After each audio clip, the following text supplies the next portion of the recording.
kikyabeerangawo mu studio nti oba Bobby yawuliriza Kenzo okitegedde kwanga mu studio kyabeerangawo ngo bajja ne bawuliriza mu project eziba zikola ki eziba ziriwo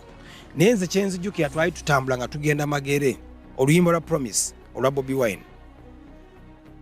twasooka ntukola version ziri versions bbiri singa banaye tusobola oba ku kitimba bwa yaluteekayo bajje olisimanyi waliwo version yegenda empola na waliwo version edduka kati yasooka n'afulumya version ya reggae kati Abannayuganda by that time nga tebazina nnyo reggae n'addayo n'akola gundi eyo n'akyusaamu ne lyrics ezimu naye nga nze nzijukira twava ekamoca ne tugenda e Magere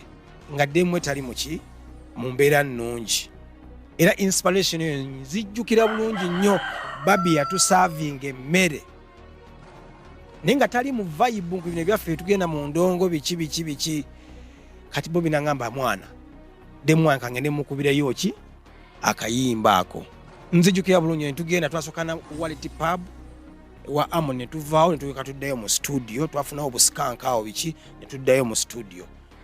n'ayimba ng'asinziirako experience ya mukazi we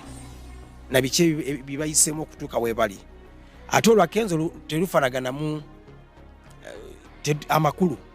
amakulu gaabwe gaawukana chantinga ne styling y'ebigambo Bobby Wine achantinga bulala ne Eddie Kenzo Bobby Wine is a DJ him can DJ. When I say DJing, it is okuba dancehall. Ainamu that touch. Karate Kenzo is a sing J. Yimu awomereza. Ndabanga simanyi limba kiri ddala oyinza gamba nti no Bobby Wine yalubba ku Kenzo tiyakopanga ze just kyemmanyi nti ennyimba eza Firebase ze twakola yazinako rights ya ku kitimba Bobby Wine